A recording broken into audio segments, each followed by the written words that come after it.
Hey everybody, RPG here. Today I'm going to show you guys around the Lenovo ThinkCentre M92P PC. This is a really compact, super small PC, which is great because it also has a lot of power in here. So it's not only really compact, but also packs a really solid punch in terms of what you're going to be able to emulate with this. So let's compare this real quick to just a Raspberry Pi 4, which is great for emulation as well. But Raspberry Pi 4s are going to get you all the way up to N64 and Dreamcast, with some PSP games thrown in there as well.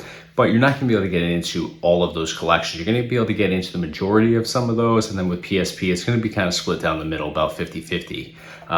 In terms of, which games you're going to be able to play. So some run really well, some don't run well at all. So with something like this, you're able to get into all those collections. You don't have to worry about, which games are going to work, which games aren't going to work. Everything's going to work great. You're also going to be able to get into Sega Saturn, which is a really popular collection. Everybody's been dying to get into that collection.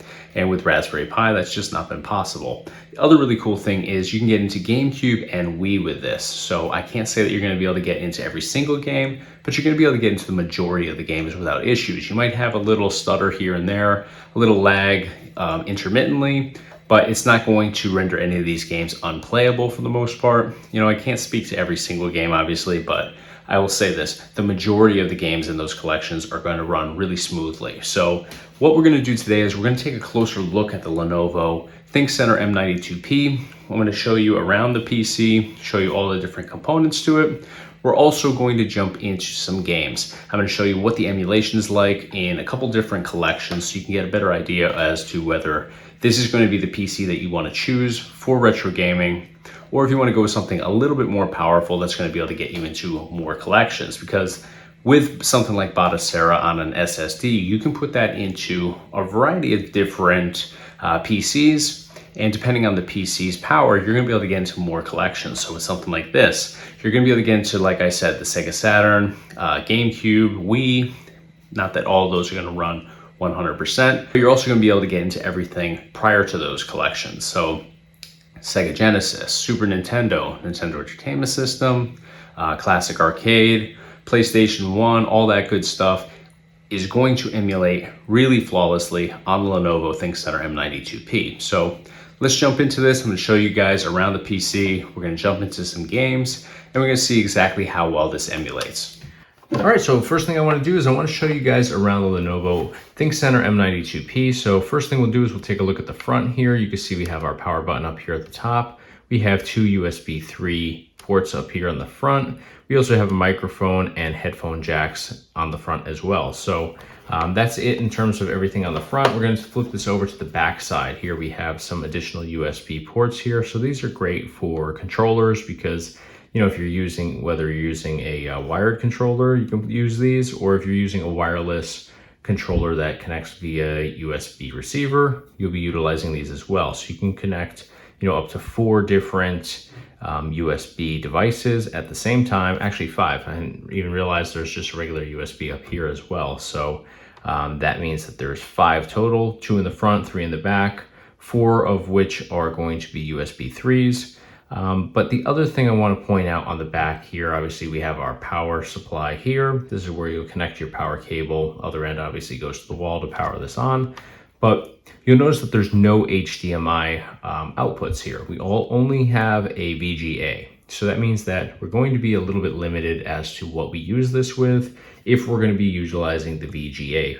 The other thing you could do is you can get this converter. So this is going to be a VGA to HDMI converter. Goes on just like this, pushes right into place. You just screw these little screws down just to secure this, and it ends up converting our VGA to HDMI. Now you'll notice that with VGA doesn't transmit audio. It only transmits the video portion. So here we have an audio jack. So what you would do is you would run an audio cable from this to your PC's audio jack. So here, that's located on the front, right here where it has the headphones. So that is kind of a strange setup that you'd have to run a cable from here to the front. It looks a little bit messy, but at the end of the day, it works, it functions 100%. So, looks a little bit strange, but as long as it works, that's all that matters. So your audio cable would go from here to the audio port here on the back of the converter, and then you would plug in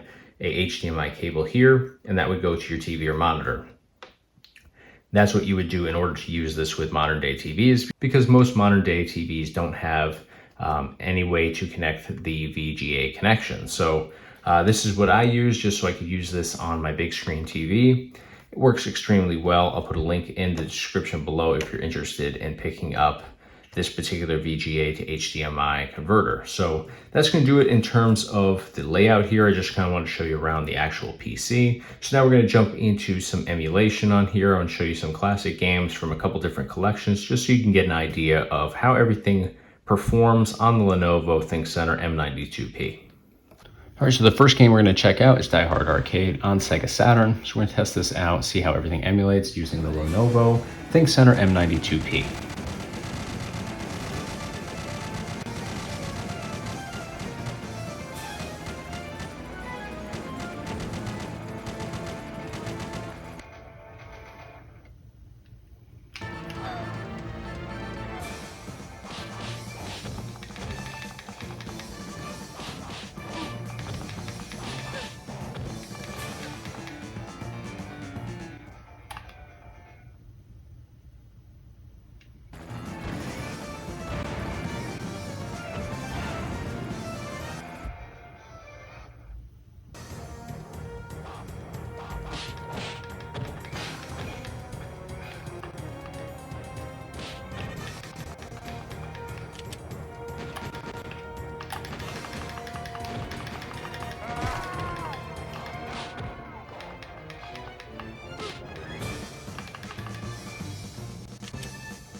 As you can see here, everything is running really smoothly, not having to worry about any lags or glitches or anything like that. Even these cutscenes, super smooth.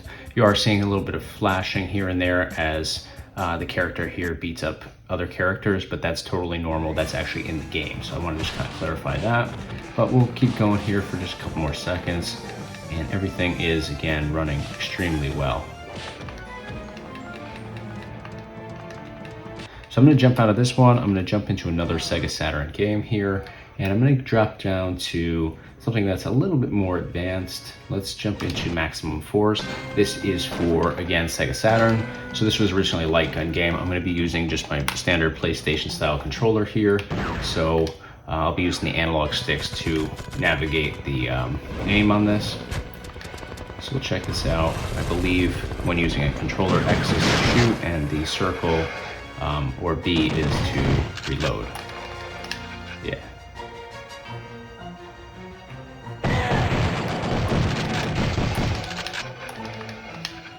It actually works really well.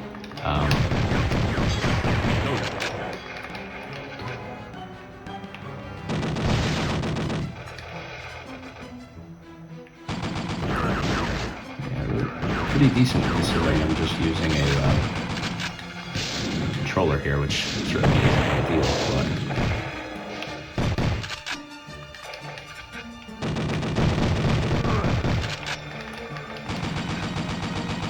so again, no lags or anything like that on here.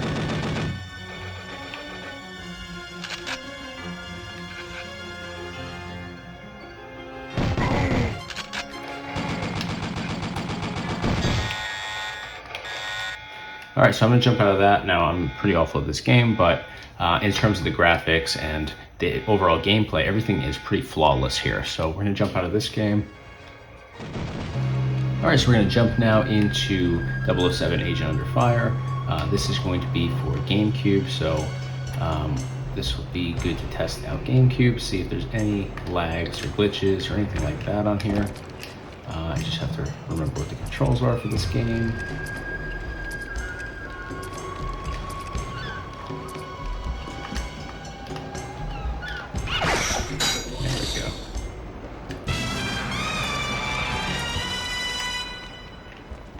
Bond, M here.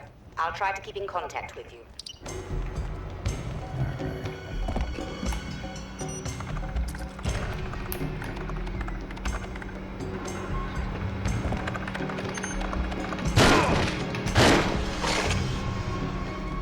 So you can see I'm moving perfectly well here, no glitches or issues at all.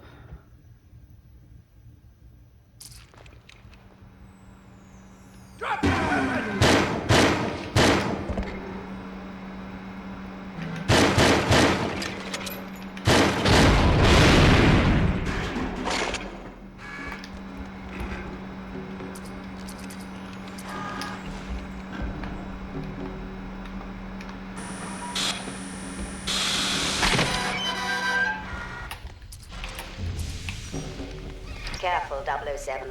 They may know you're inside. Down! Fireworks. Surrender! You're surrounded!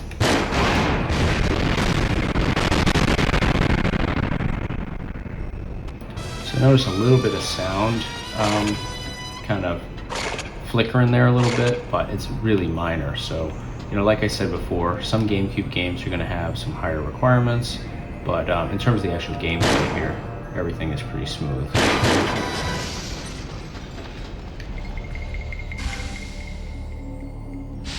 So a bunch of guys coming here. Let's see if we can.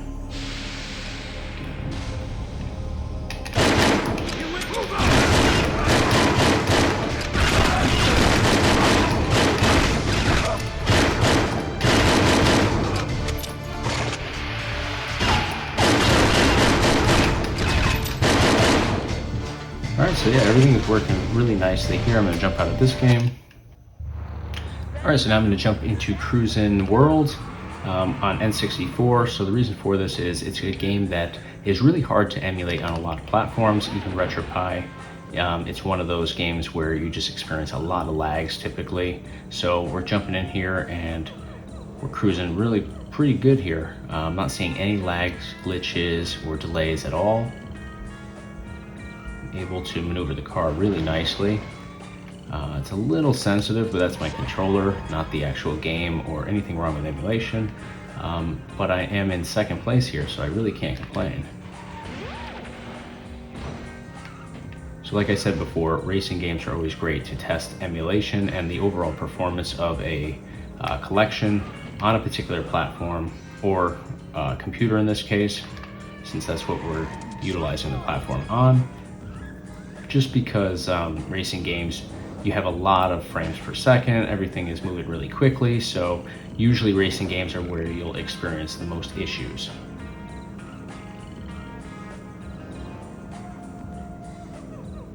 But really a smooth ride here. This is actually the best that I've seen this game ever emulated, you know, unless you're going back to the original console, which would just be playing the game regular.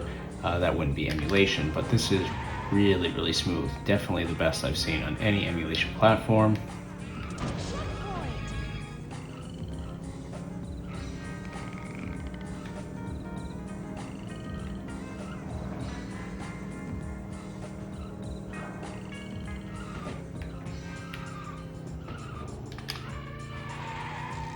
All right, so that was perfect in terms of the emulation, not in terms of how I played that game, but really happy with that. So I'm gonna jump out of this one.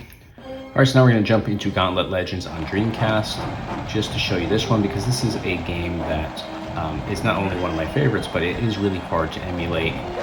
Even on most emulation platforms, it just requires a lot for Dreamcast. Most Dreamcast games are gonna run pretty well on most emulation platforms and systems. This particular game though has some higher requirements. There's just a lot going on in the game, so it just needs a little bit more power than most single board computers are going to be able to deliver. So when you try to use this particular game on Raspberry Pi running RetroPie, you do run into some issues. So on here with the Lenovo M92P, everything's running pretty nicely. I'm going to show you that, just point out that as I'm running with this character here, the wizard, it's really minor, but there is a slight glitch. Sometimes going upstairs glitches, so don't take that particular one right there to heart. But let's take a look at him as he's just kind of moving around. So as I'm just going up, you'll notice that there's a slight glitch to his movement. Nothing major. It certainly doesn't make this game unplayable. You know, still a lot going on that's performing really well. So even the special moves, everything is nice, but it is just a slight little glitch if you just watch his movement. And some of that's the game, but I do notice that this is one of my favorite games, so I know pretty much everything about this specific one. So I do want to just point that out because, you know, it's a little bit more apparent here using this computer than it is when I hook up my gaming PC and run the same game with Batocera. So you know, we are starting to see just the slightest little differences, but again, it doesn't render this game unplayable by any means. Everything about it is still pretty perfect. It's just the slightest little thing that I noticed. So I'm going to jump out of this game, and I've played this game actually all the way through on this particular computer, and you are able to get through everything. So it's not like you're starting to see a little something here and then it's going to get worse later on. It stays exactly the same, so you're able to play every single level on this game. So I'm going to jump out of this one now. Alright, so we're going to jump into Mario Kart on the Nintendo Wii. So just right off the bat, loading into this first race here, you're going to see some little lags and delays in the video here where it kind of glitches. So that's going to be pretty normal for working off of the Lenovo ThinkCentre M92P. So we're going to jump into the game here. Again, some more delays right there.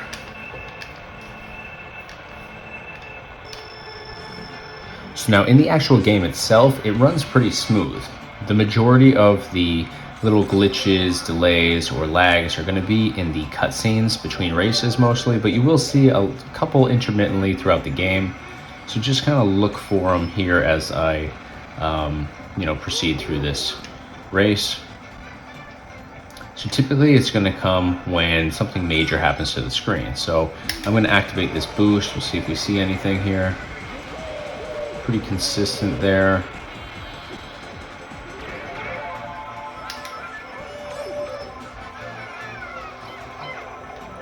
For the most part, it seems to be emulating pretty well in the game right now. I'm really not seeing a whole lot of issues. So there, when something major happened, I got struck by lightning there. I did see some slight little delays in the video, but nothing that makes this unplayable. Even those cutscene delays, you know, certainly don't make these games unplayable. It's just a, you know, minor thing in the big picture. So the way to get around that is to get a more powerful PC for these games. But if you're only going to be diving into a handful of Nintendo Wii games, then I think that this Lenovo ThinkCentre M92P is really a great option for you. You certainly can't beat the price point.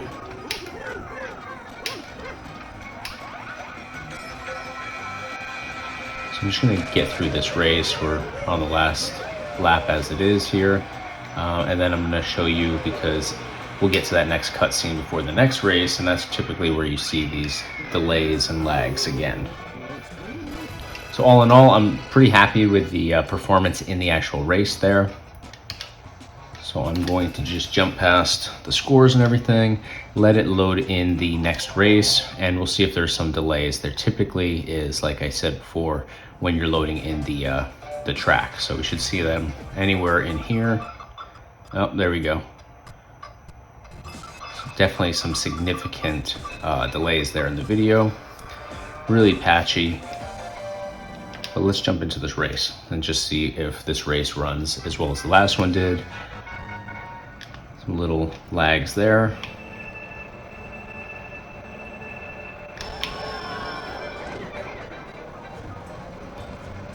So it definitely seems to be mostly in those cutscenes though, because I'm not seeing anything here right now. I'm just going to activate this power up, see if we get any issues.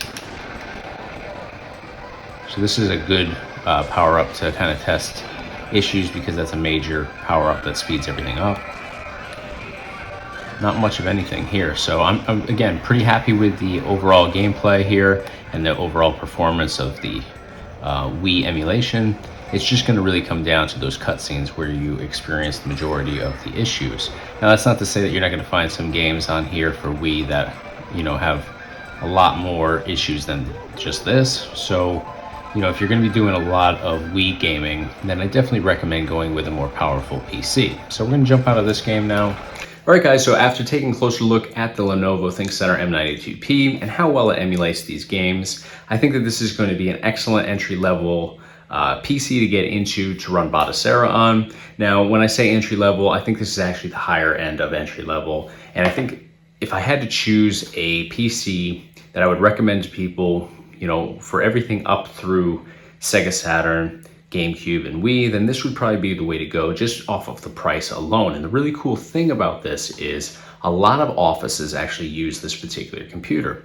And when they decide that they want to go and upgrade to, you know, a bigger computer or just get something a little bit more modern, they end up taking the hard drive out of this, and they typically will list it on eBay.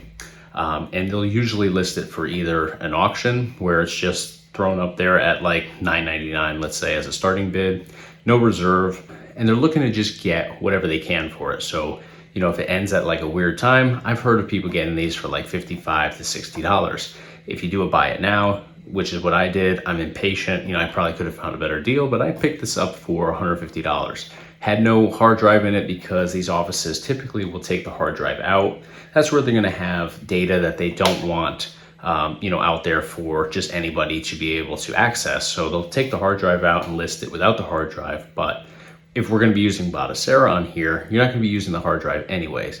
Most of the time, you're going to be using an SSD. You can install an SSD in here extremely easily and at a really great price point too. So I have a video on how to install an SSD on the Lenovo ThinkCentre M92P. I'll put a link to that in the description below so you can easily access that, see exactly what it entails, but it is a super easy process. Took me about 2 minutes to do now. Took me, you know, a little bit longer just describing and showing you guys around the process, but if you're going in there and doing it, you know, from start to finish, you can get it done in about 2 minutes. It's really easy. This is probably the easiest computer out there to put an SSD into as well. So you don't have to go out and get a, you know, separate housing or a bracket or SSD caddy or anything like that. So it's super easy. Everything that you need is already located inside of this. So, you know, if these are the collections that you're looking to get into for retro gaming, then I think that this is definitely going to be a super great option for you to get into them with. And if you wanted to, you know, start out with something like this, it's a really great price point. And the cool thing about PCs and PC gaming is if you put together a SSD with Batocera, you can easily take that SSD, uninstall it from this computer and put it into something bigger and badder if you wanted to later on down the road. So you're not tied to setting everything up on this one PC and then, you know, you're unable to remove it and put it into something else. That's not the case. You can start with this and then upgrade later on if you find that you want to be able to get into more retro gaming collections. That's what I did. I started with this, upgraded to a Dell Optiplex, and then from there I upgraded to a HP gaming computer. So it's definitely a great option. I highly recommend it. If you have any questions at all, feel free to reach out to me. Always happy to help out any way that I possibly can. So that's going to do it for today. If you enjoyed the video, you found it helpful, hit the like button for me. Be sure to subscribe to our YouTube channel. We do a whole bunch of different videos based around retro gaming. And definitely check us out online, www.retropieguy.com. Thanks for watching.